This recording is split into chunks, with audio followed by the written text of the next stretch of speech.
साजिशों का दौर जारी है। इंटरसिटी गया है, अब सत्याग्रह की बारी है। सारी ट्रेन परिचालन को हम बंद कर देंगे, जिसमें मालगाड़ी और रेल यात्री गाड़ी दोनों है। सत्याग्रह की धरती से सत्याग्रह एक्सप्रेस को चलाया गया और इसे यहाँ से बंद करके और दरभंगा से चलाया जाना हम सभी के साथ अन्याय है। यहाँ रोड ओवरब्रिज की आवश्यकता है, लेकिन ये झुंझुना पकड़ाया गया ताकि सांसद महोदय अपनी वाहवाही लूट सकें। तो हमारे रक्सौल की विकास की नहीं सोच रहे हैं, विनाश की सोच रहे हैं। हम लोग साल भर गाली देंगे, 5 साल गाली देंगे, लेकिन जब वोट का टाइम आएगा तो उन्हीं को चुनेंगे जो हमारा विनाश कर रहे हैं। नमस्कार, मैं हूं आपके साथ सोनम सिन्हा और आप देख रहे हैं खबरी 24/7।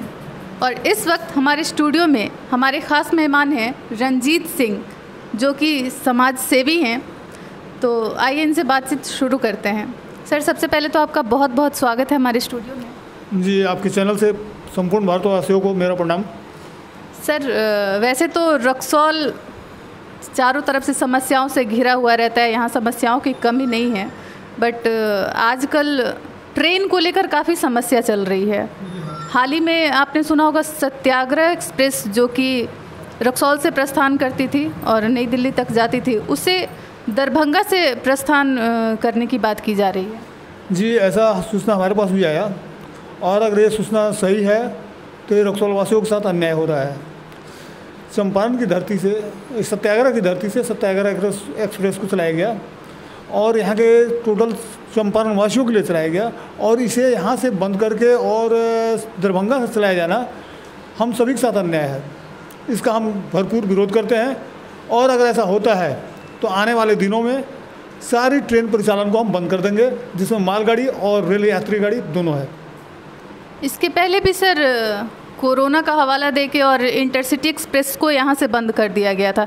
क्या लगता है ऐसी ही कुछ साजिश चल रही है? जी हाँ, साजिशों का दौर जारी है। इंटरसिटी गया है, अब सत्याग्रह की बारी है।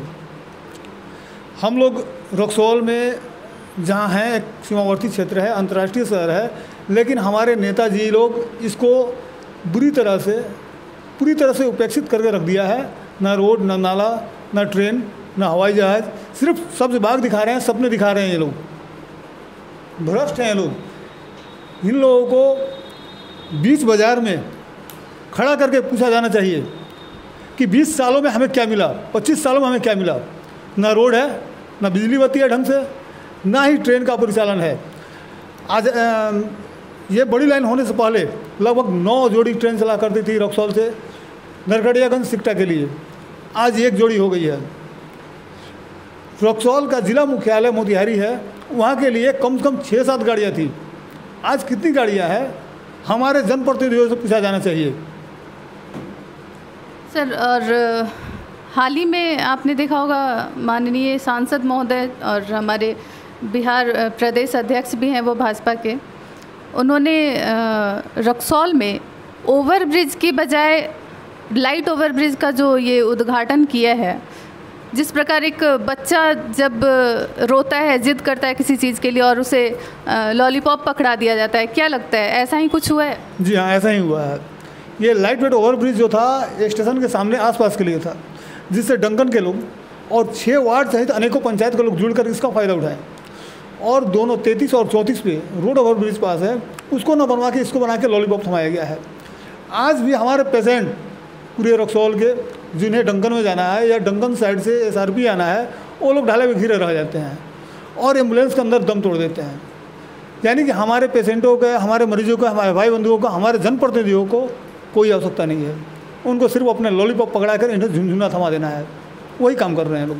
सर, ये जो लाइट ओवरब्रिज का उद्घाटन किया गया है, मुझे लगता है कई सारे ऐसे लोग हैं जिन्हें पता भी नहीं होगा कि ये फुट ओवरब्रिज है, यानी पैदल ऊपरगामी पुल है पैदल चलने के लिए।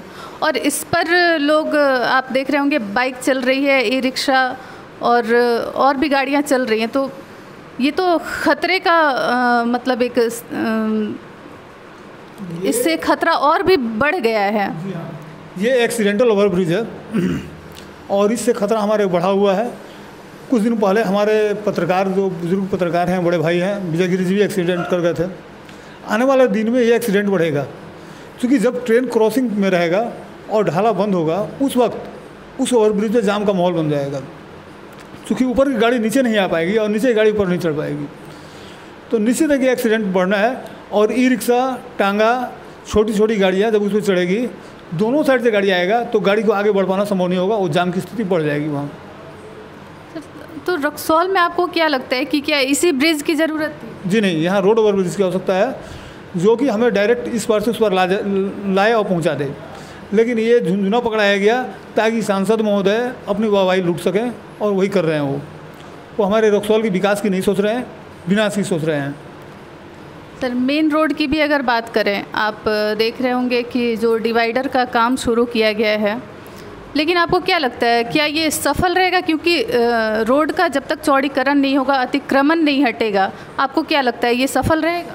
नहीं, अतिक्रमण हट जाता है तो सफल हो सकता है, लेकिन अतिक्रमण नहीं हटता है तो सफलता नहीं मिलेगी, क्योंकि 15 मीटर का 5.5 मीटर रोड है और बहुत ही कम होता है, उसमें निकाल पाना संभव नहीं होगा।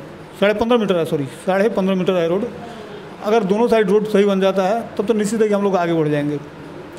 लेकिन लगभग टोटल 70 फीट के आसपास हम लोग का रोड है, इसमें 5 फीट हम लोग का डिवाइडर हो जा रहा है, बाकी बाजार नाले में जाएगा और रोड में जाएगा। लेकिन हमारे यहाँ के जो भी नेतागण हैं, ये लोग क्यों विलम्ब करा रहे हैं, ये हमारे समझ से परे है। आज भी हम लोग नरक के जीवन जीने के लिए मजबूर हैं। हमारे वार्ड पार्षद हों, चेयरमैन हों, विधायक हों, सांसद हो, इसी रोडों पे चलते हैं लोग, अक्सर जाम में घिरे रहते हैं लोग, लेकिन इसके लिए वो लोग आवाज़ नहीं उठा रहे हैं, क्योंकि उन्हें इससे मतलब नहीं है, उन्हें सिर्फ अपने आप से मतलब है। हाल ही में रक्सौल में जो नवनिर्वाचित चेयरमैन चुनी गई हैं, आपको उनसे क्या उम्मीद है? काफ़ी उम्मीद है, हो सकता है ये बदलाव करें। बदलाव करती हैं तो अगली बार इनको सीट पुनः मिलेगा, नहीं करती हैं तो रक्सौल की जनता है, मालिक रक्सौल की जनता ही है, उनका क्या करती है तो रक्सौल की जनता ही बताएगी। क्या लगता है आपको, रक्सौल की जनता को भी समस्याएं झेलने की आदत हो चुकी है? जी हाँ, एक सुअर जो होता है उसको कहीं भी गंगा जल में रख दीजिएगा नहीं बैठेगी, वो जब भी जाएगी कीचड़ में ही जाके बैठेगी। वही सुअर वाली स्थिति हमारी है। हम लोग साल भर गाली देंगे, 5 साल गाली देंगे, लेकिन जब वोट का टाइम आएगा तो उन्हीं को चुनेंगे जो हमारा विनाश कर रहे हैं। जनता अब जग चुकी है, अपना भला बुरा समझ रही है और अपना जनप्रतिनिधि चुनाव करने में कोताही नहीं करेगी। मैं रक्सौल की तमाम जनता से अपील करता हूं कि वो अपने जनप्रतिनिधि चुनने से पहले उस मटके की तरह ठोक बजा के चुने। जो 10 रुपये का मटका खरीदने बाजार में जाते हैं तो पूरी तरह बजा के लेते हैं। जनप्रतिनिधि का भी चुनाव वैसे ही किया जाए कि वो हमारे रक्सौल का, हमारे शहर का, हमारा विकास कर सके। आज हमारे रक्सौल में रेल की लचर व्यवस्था है, रोड की लचर व्यवस्था है, हॉस्पिटल की लचर व्यवस्था है। जो भी हमारे गेस्ट बाहर से आते हैं, दिल्ली से, बॉम्बे से, पटना से, वो गालियाँ दे के जाते हैं।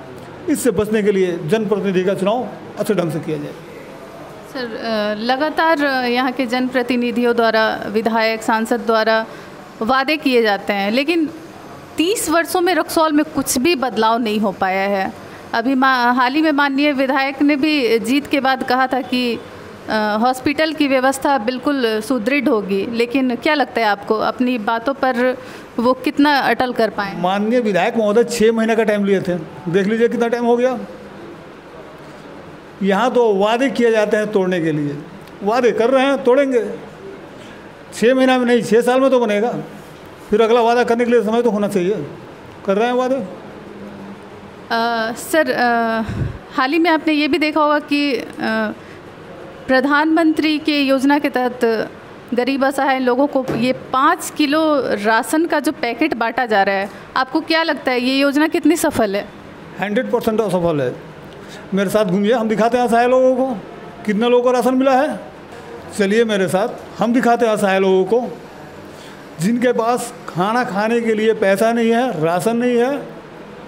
और ये जो राशन बांटा जा रहा है सिर्फ दिखाने के लिए है, फोटो खिंचवा गिरोह है, श्रेय लुटवा गिरोह हैं ये लोग। ये सिर्फ श्रेय लेना जानते हैं, काम करना नहीं जानते हैं।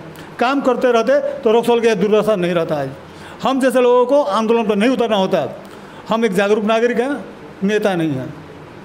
इसीलिए हम सबको जगाते रहते हैं, समझाते रहते हैं।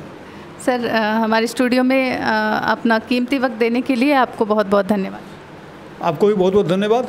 और मैं चाहूँगा कि खबरी 24/7 इसी तरह रातों दिन आगे बढ़ता रहे और समाज की समस्याओं को आगे बढ़ाता रहे।